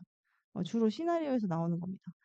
그래서 카메라 기법이라고 하기에 무대에서 카메라를 사용하지 않기 때문에 카메라 기법 얘기가 없어요. 뭐 페이드 아웃, 페이드 인 이런 거 있거든. 그런 거 막 나오고 줌인, 줌아웃 이런 거 나오고 하면은 그거는 뭐예요? 시나리오죠. 그 다음 지문을 봐보면 토끼 전을 보겠습니다. 이 예전에 공통국어 시대에 내가 마지막 공통국어를 배웠던 사람인데 그게 뭐냐면 요즘은 학교마다 국어 교과서가 다 달라요. 그래서 들어있는 작품이 다 다른데 겹쳐 있는 것도 있지만 예전에는 국정교과서가 나왔어. 그러니까 나라에서 국어 교과서를 정해서 찍어 나왔어. 그래서 모든 전국에 있는 모든 고등학생이 같은 국어 교과서와 같은 국사 교과서, 한국사 교과서를 썼거든. 그때는 거기 내 이 얘기를 왜 했냐면 거기에 처음에 고전 소설 같은 거 들어갈 때 이 토끼전, 토끼와 자라, 토의 간, 뭐 이런 식으로 토끼전 하나로 옛날부터 지금까지 어떻게 하나의 소설이 변천되어 가는가. 형식을 바꿔서 극으로도 나오고 고전 소설로도 나오고 현대 소설로도 나오거든. 그거를 외우는 거부터 외우고 배우는 거부터 그 국어가 시작됐던 게 생각이 나거든. 내신 시험 때문에 그걸 막 외웠었는데 그게 아직도 생각이 나. 얼마나 징하게 외웠으면. 그래서 여기 토끼전도 같은 내용인데 어떻게 다른지 봅시다. 얘는 북해 용왕은 우연히 병을 얻게 된다라고 하면서 이 앞에 줄거리가 요약이 되어 있고 용왕이 더욱 의심하여 말하였다. 네가 간을 들이고 낼 수 있다하니 뱃속에 간이 있는데 혹시 착각하고 있는 거 아닌가? 자, 이거는 일단 극은 아니죠. 극은 아니야. 그럼 이건 뭘까? 소설이야, 소설 지금 상태를 보니. 그래서 이거는 내용은 우리가 알고 있는 것이고 여기서 토끼와 용왕과 자가살이가 나오고 있습니다. 여긴 자라라고 하지 않고 응? 자가살이가 나오고 있다. 이렇게 왜냐면 여기서 자가살이라고 말하니까 별주부도 나오죠. 별주부도 나오고 자가살이도 나옵니다. 별주부도 써야 되는데 안 썼어. 여기 중요 인물에 해당하지 않는 것 같아서. 그래서 여기 수궁에서 일어난 일이 이건 공간적 배경만 드러나고 있다. 시간적 배경은 뚜렷하게 드러나지 않는다라고 생각해서 이렇게 했고 옆에 이 토끼의 간사한 말을 굳이 듣지 말라라고 하는 게 누구였어? 자가살인데 내가 이거를 가자살인데 자가살이라고 아까 말했어. 근데 여기 앞에 보면 자가살이라고 써 있지 않니? 본문에? 이게 잘못된 것 같은데 자가살이 여기 이게 자가살이를 에게 물러나라고 하라고 있습니다. 왜냐하면 나는 토끼의 간을 먹어야겠다고 이미 결심했기 때문이죠. 그래서 주제는 뭐라고? 위기를 극복하는 자세를. 근데 이제까지 토끼와 자라가 위기를 극복하는 자세를 주제로 얘기하는지 몰랐다. 이런 친구들이 가끔 있던데 그건 이겁니다. 그리고 핵심 등장인물들의 각각의 특성, 어떤 성격을 지니고 있는지. 용왕은 어리석어. 왜? 토끼에게 넘어갔잖아? 그리고 무능하고 부패한 지배층을 상징합니다. 그리고 토끼는 지혜로워 수탈과 횡포에 고통받지만 지혜로워서 그 위기 상황에서도 적절하게 대처하는 인물입니다. 그다음에 자가살이는 용왕에게 충성해서 어, 직언을 하죠. 올바른 얘기를 했어. 그랬더니 어때? 용왕이 들었어? 듣지 않아요. 그래서 이 5번에 이 토끼의 성격에 대해서 물어보는 게 왜? 이 작품에서 중요한 게 등장인물들의 각각의 특성이기 때문입니다. 그리고 윗글의 내용을 가장 알맞지 않은 것은 해서 틀린 거라고 했는데 용왕은 토끼에게 간이 없다는 걸 처음부터 알고 있었으면 처음부터 알고 있었으면 얘를 어떻게 해야겠어? 처음에는 의심했죠. 너가 이렇게 들이고 낸다 하면 뱃속에 간이 있는데 착각하는 거 아니냐. 아까 내가 그 부분을 읽었잖아. 그게 왜 읽었냐면 처음부터 알고 있었던 게 아니라는 거야. 이렇게 생각하지 않고 어떻게? 처음에는 의심을 했습니다. 그래서 그 말을 근거로 할 때 알 수 있죠. 3번이 아니다. 지금 뭐를 근거로 알았다고 했어? 말을 근거로 알았다고 했어. 보통 소설에서는 말과 행동을 근거로 무엇을 알 수 있어? 그 등장인물의 특징을 파악할 수 있죠. 어떤 생각을 하고 있다. 어떤 성격을 가지고 있다. 이런 거. 이거는 쉽기 때문에 넘어가 보겠습니다. 오늘 하는 거에 사실 이렇게 정리되어 있는 부분들이 더 중요해서 막 내용을 꼼꼼히 하기보다는 저 정리되어 있는 부분 위주로 하긴 할 건데요. 이 극문학에서는 전에도 이 극문학의 이론을 정리할 때 얘기했지만 희곡의 구성 요소, 해설, 대사, 지시문 이거 세 가지랑 독백과 방백을 구분하는 문제가 종종 나온다 했습니다. 독백은 혼자 하는 말. 그런데 방백도 혼자 하거든? 그런데 다른 인물에게 들리지 않고 관객만 들을 수 있는 것으로 이렇게 약속된 말이다. 두 개를 구분할 수 있으면 된다라고 했어요. 시나리오에 여기 나와 있는 요런 S 다음에 샵이 있는 여기는 1막 1장 이런 희곡의 장면 장처럼, 장처럼 여긴 장면 변호가 있어요. 그래서 샵 이렇게 돼 있어요. 이렇게 해서 여기 뭐 23 해서 23번째 씬 이런 뜻이죠. 그다음에 여기 클로즈업 이런 게 카메라 기법이야. 이게 카메라 기법이고, 이라고 써 있는 건 뭐예요? 효과음. 어, 장면을 실감나게 표현하기 위해서 어떤 소리를 넣을 것인지, 나레이션인지. 그래서 주로 물어보는 거는 이것과 이거예요. 나한테 나머지도 알아놓기는 해야 됩니다. 그래서 희곡과 시나리오의 차이점에 대해서 종종 물어보는데, 희곡은 무대에서 상연을 하는 거잖아. 그러니까 막 배경을 마음대로 바꾸는데 한계가 있어. 그리고 사람 수가 올라가는 데에도 제한이 있습니다. 그런데 영화는 어때? 시나리오는 그렇지 않아. 배경이나 사람 수 이런데 제한을 덜 받아. 요즘같이 AI 시대는 더 그렇죠. 요새 TV에 나오는 뭐 이렇게 재연 드라마 같은 거 있잖아. 실제 사연을 막 재현해서 만드는 거 이런 것들 다 AI로 만들더라고. 지금 조금 이상하게 보이는 것들도 있는데 좀 있으면 진짜 사람 같을 것 같아. 어떻게 구분하지 그거? 자, 일단 요게 있어. 뭐예요? 아, 시나리오구나. 라는 거 알 수가 있죠. 윗글에서는 뭐를 통해 천수와 박나인의 행동을 지시하고 있습니까? 지시하고 있대. 그러면 지시문을 통해. 이런 지시문을 통해 어, 지시하고 있다라는 거를 알 수가 있죠. 그 다음에 여기 뭐냐, 이는 여기 이는 한 라인의 대사를 실감나는 소리로 처리하라는 의미의 용어인 뭐를 말합니까? 효과음을 말한다. 요거를 잘 모를 것 같아서 이 문제 두 개만 같이 한번 봐봤습니다. 자, 이거는 시나리오예요, 희곡이에요? 뭐 보면 바로 알 수 있어요? 이 있어요. 씬 번호가 있어요. 그러면 시나리오죠. 그러면 무대에서 공연하기 위해 쓰인 것보다 등장인물 수의 제한을 덜 받죠, 시나리오는. 그다음에 다음 작품을 한번 볼게요. 여러분 이거 빠작에서 본 친구들도 있을 거야. 그지? 야 춘기야 나오는 거. 응? 어디 갔어? 춘기야. 춘기야를 찾아봅시다. 갑자기 춘기야가 없어졌어. 여기 있습니다. 오후에 엄마가 여느 때보다 일찍 집에 들어왔다. 그나마 좀 뭐랄까, 이 지문들을 읽은 친구들은 쉽게 읽었을 거고, 처음 읽은 친구들은 아, 이게 중2병에 걸린 아마 중등 사춘기 이런 느낌의 친구와 엄마와의 갈등이다라는 거 너무 쉽게 알 수가 있어. 이게 약간 비슷한 나이대의 소설이기 때문에, 주인공이 비슷한 나이대의 소설이기 때문에 여러분이 좀 파악하기 쉽다라고 볼 수가 있어요.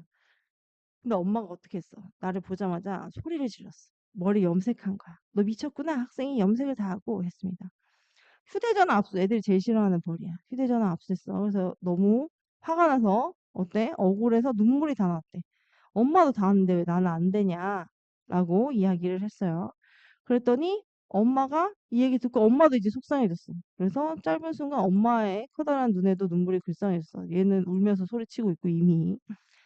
그러면서 내 등짝을 후려치면서 애들이 어른한테 대드는 꼴은 죽어도 못 본다 하면서 뭐라고 했고, 검은 염색약 사다 줄 거다 얘기했고, 나는 내 방에 들어가 문을 걸어 잠그고 엉엉 울었다. 집 나가 버릴 거야. 혼자서도 얼마든지 살 수 있어. 그래서 엄마 나간 소리가 들렸어.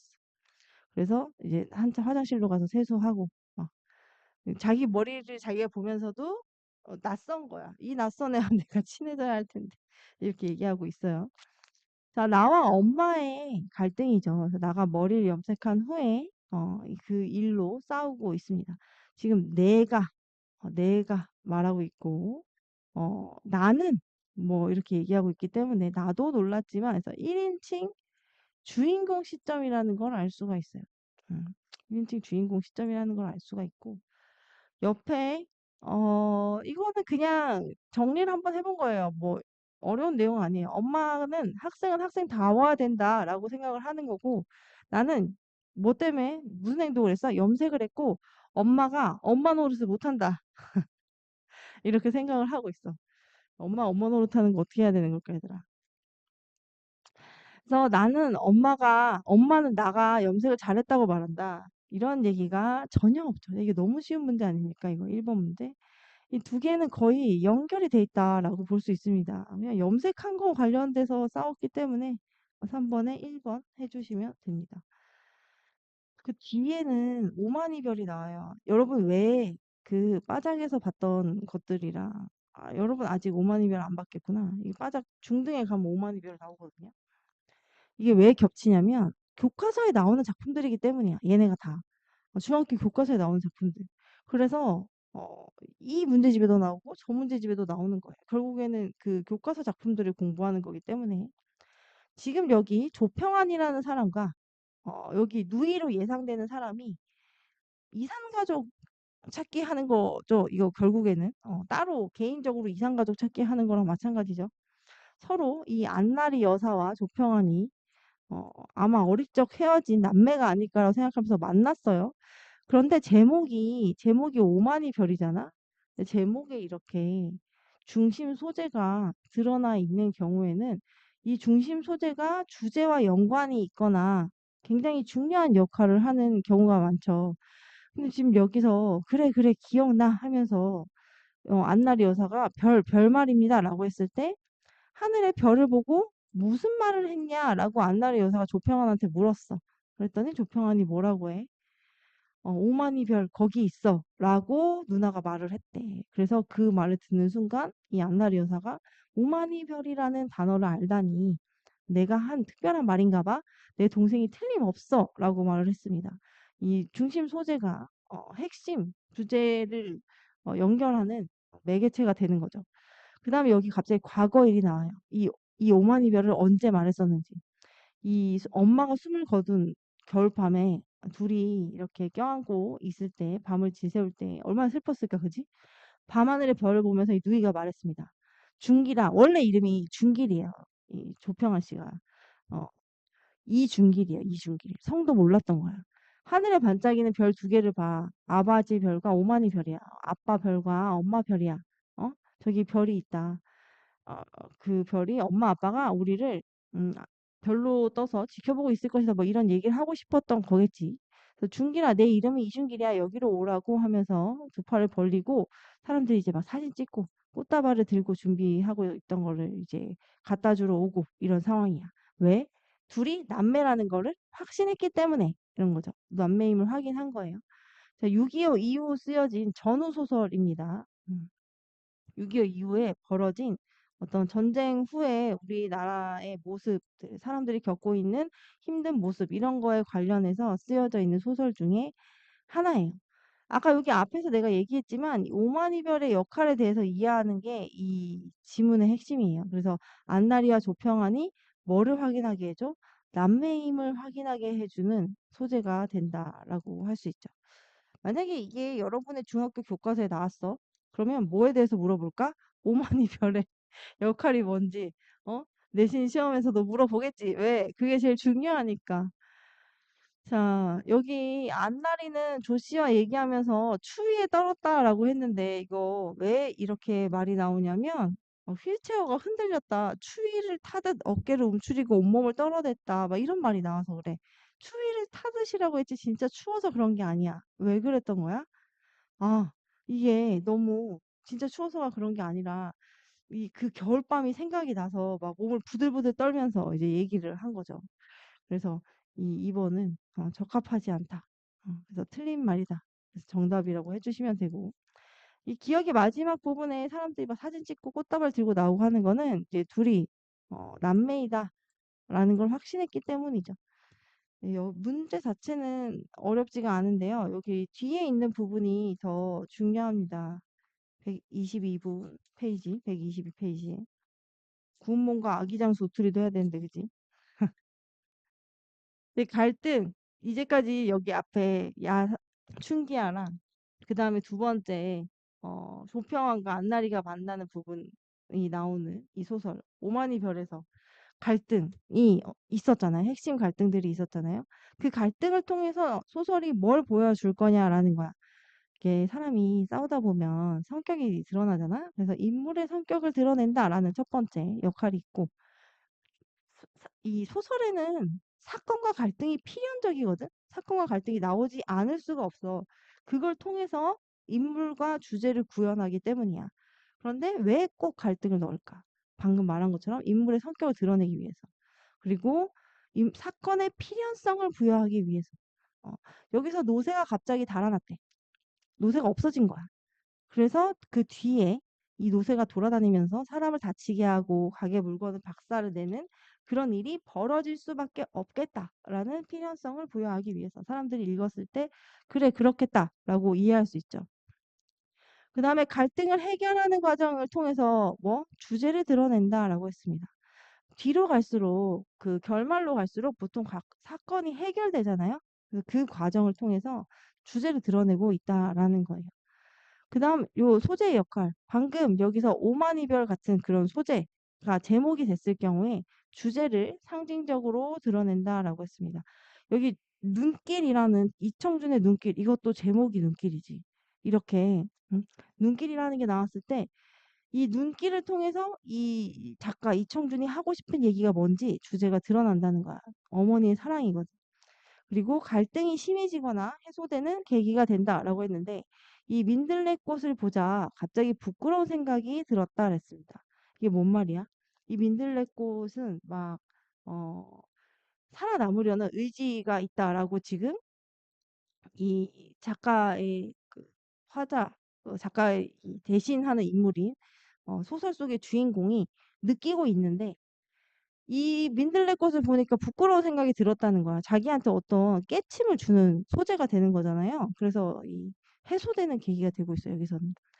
그리고 소재를 대하는 인물의 태도라고 했어요. 그걸 통해서 성격이나 심리, 가치관을 보여준다라고 했는데 자, 이 돌다리라는 소설은 이 돌다리나 논, 땅 이런 거에 대해서 이게 옛날부터 이 땅이 우리를 먹여 살렸고 우리 조상들이 이거를 피땀으로 만든 거기 때문에 나는 이게 너무 중요하다고 생각한다. 왜냐면 이 땅 팔아가지고 자기 병원 짓는 거 도와달라고 하거든, 아들이.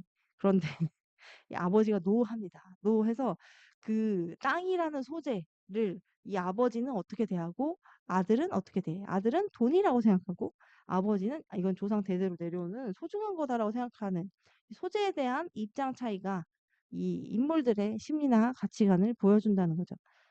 네, 이렇게 보고 난 다음에 뒤에 볼 거예요.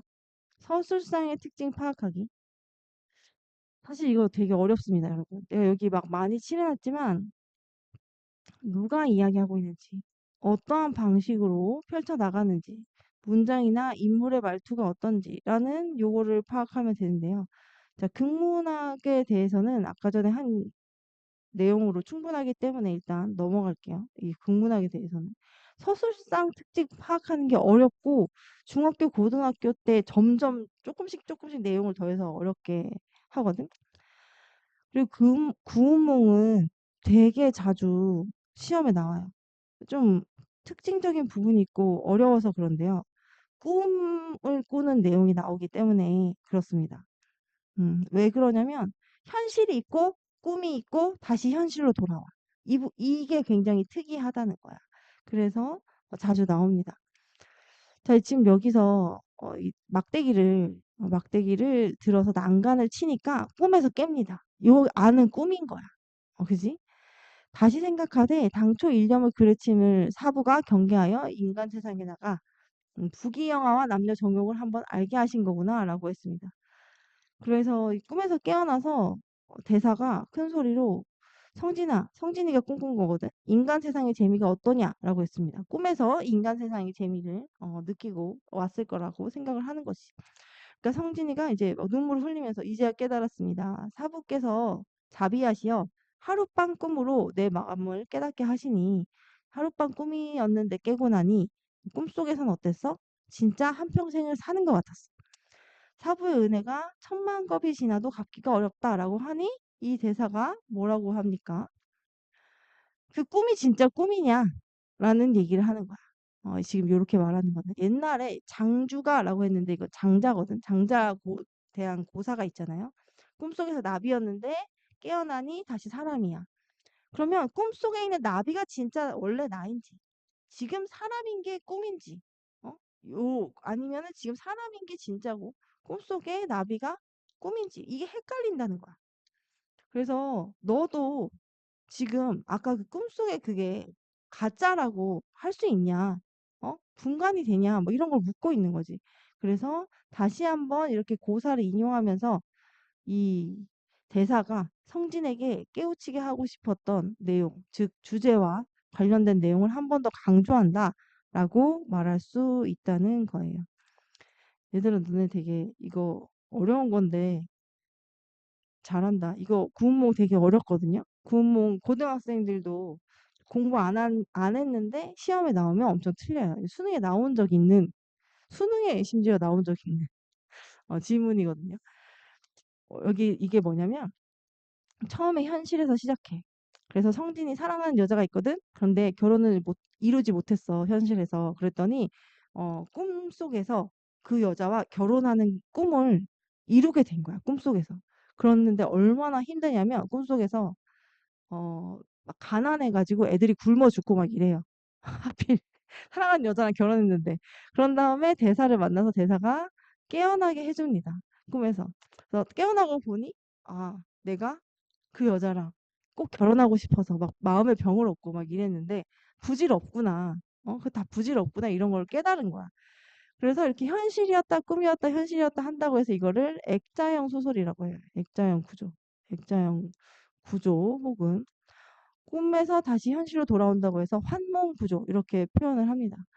그리고 3인칭 전지적 작가 시점이에요. 왜냐면 여기서 서술하는 사람이 이 소설 속의 인물이 아니야. 소설 속의 인물이 아니고 그 사람들의 속마음까지 다 알고 있어. 그러면 전지적 작가 시점이라고 한대. 자, 봐. 소설자의 위치가 소설 속의 그 사건들을 같이 하고 있는 인물인지, 소설 밖에서 있는 인물인지 일단 구분을 하고, 소설 속에 있는데 속마음까지 알아. 그러면 내가 내 속마음인가 알 수 있지. 그래서 1인칭 주인공이거나, 내가 소설 속에 있지만 그 사건의 주인공 당사자는 아니야. 뭐 이런 거 있잖아. 그 드라마 속에 친구 한 명 있죠. 예를 들어 주인공 친구. 근데 그 주인공 친구는 그 사건에 같이 있는 사람이지. 드라마에. 사건에 같이 있지만 사건의 주인공은 아니야. 그래서 관찰하면서 얘기해. 그래서 주인공들의 속마음은 몰라. 뭐 이런 거 있잖아요. 그리고 대부분 전지적 작가 시점입니다. 제일 많아요. 소설 밖에 있고 등장인물들의 속마음을 다 알고 앞으로 무슨 일이 벌어질지 이런 것도 다 알고 있어. 마치 어때? 신과 같은 역할을 하는 서술자입니다. 이 전지적 작가 시점. 그래서 요거는 아까 전에 이야기를 했고, 노승을 만나서 성진이 지금 꿈에서 깨어나는 부분이고, 이거 환몽구조 이런 것도 이야기를 했습니다.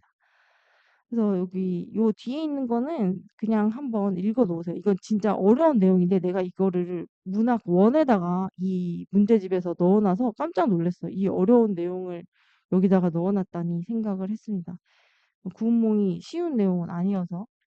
그 다음에 130페이지에 아기장수 우투리를 보면, 이거는 일단 주인공이 아기장수 우투리잖아요. 그리고 나는 내가 이런 거 없잖아요. 그래서 이거 1인칭은 아니야 일단. 그리고 이것도 3인칭이야. 그런데 우툴이나 임금의 속마음을 아는지, 뭐 등장인물의 속마음이 아는지 한번 봐요. 그랬더니 봐봐. 그런다고 어머니 아버지가 순순히 가르쳐 줄 리가 있나? 뭐 이런 식으로 앞으로 어떻게 행동할지까지 다 안단 말이야. 그래서 이거는 3인칭 전지적 작가 시점이구나 라는 거를 알 수가 있어요. 그리고 좀 특이한 부분이 하나가 있어. 야, 참 이런 장관이 없구나라고 하는데, 서술자가 이 소설 속에 나오는 어떤 장면을 보고 자기 판단을 얘기했어. 서술자가 직접 개입해서 자신의 감정을 얘기했어. 이제 이런 부분이 나오면, 이게 서술자가 직접 개입한 부분이 나오면 수능이나 이런 데서도 꼭 문제가 나오고, 교과서에서도 이런 부분이 나오면 꼭 학교 시험에서도 문제로 나와요. 그래서 이런 부분이 나오면 중요하다라고 생각을 하면 됩니다. 그리고 우투리에 나오는 억새풀과 좁쌀, 콩, 팥은 어떤 상징적인 의미를 띠고 있는데, 억새풀은 이 백성들의 강인한 생명력을 뜻하고, 좁쌀, 콩, 팥은 나중에 그 군사로 변신하잖아. 그래서 우투리를 지지하는 사람들이 백성들이다 라는 거를 보여준다라고 합니다. 그래서 요렇게 지금 요런 걸 보면은 알 수 있다는 거지. 그래서 요런 내용이 있고, 옆에 문제를 보면은 내 생각에 어려웠던 게 뭐냐라고 한다면, 여기에 이 6번 문제입니다. 기억에 대한 설명으로 알맞은 것이라고 했을 때 기억이 아까 야, 참 이런 장관이 없구나라고 하는 그 서술자가 갑자기 끼어들어서 그 소설 속의 장면에 있어서 자기의 판단을 얘기한 거야. 그러면 임금의 마음을 대신 얘기한 게 아니고 어머님의 마음을 대신 얘기한 것도 아니야. 그리고 우투리의 생김새에 대해서 얘기한 것도 아니죠. 마음 상태에 대해서 대신 얘기한 것도 아니고 바위 안의 모습에 대해서 이 서술자가 자신이 느낀 바, 서술자가 느낀 바를 이야기한 겁니다. 이건 틀렸어도 괜찮아요. 왜냐면 이거 생전 처음 나오는 문제거든. 근데 이런 문제가 있구나. 옛날 특히 이런 약간 판소리의 말투가 남아있는 고전 소설 같은 경우는 판소리는 그 옆에 있는 고수나 이런 사람들도 있고 그 북치는 사람들 있잖아. 이런 사람들도 있고 판소리를 읊는 사람도 있잖아. 그러니까 그 사람들이 그 소설 속에 판소리 내용 속에 나오는 뭐 심청이라든지 춘향이라든지 뭐 이런 인물들에 대해서 뭐 옳거니 춘향이는 정말 절개가 깊구나. 뭐 이런 판단하는 걸 사람들한테 말한단 말이야. 근데 그런 거를 글로 그대로 기록을 해놓는 바람에 이런 판소리계 소설에서는 서술자의 판단이 쓰여져 있는 것들이 있어요. 그래서 실제 어, 내가 수능을 봤던 고3 때에도 이런 문제가 나왔어. 서술자, 이 편집자적 논평, 뭐 서술자의 판단 이런 말 쓰거든. 나중에는. 그래서 그게 있냐 없냐, 그것의 역할이 뭐냐 이게 수능에 나왔었거든. 이 이게 되게 어려운 파트인데 지금 마지막 요 구운몽과 우투리 내용 나와 있는 게 이게 나와 있어서 내가 지금 깜짝 놀랐고 여러분 여기서 이 시점 공부하는 거는 앞으로 계속 반복해서 또 나오고 또 나와요. 그래서 1인칭, 3인칭 구분할 수 있냐? 1인칭, 3인칭 구분할 수 있냐? 그리고 속마음을 얘기하냐 안 하냐로 전지적 작가 시점인지 주인공 시점인지 관찰자 시점인지 구분할 수 있냐?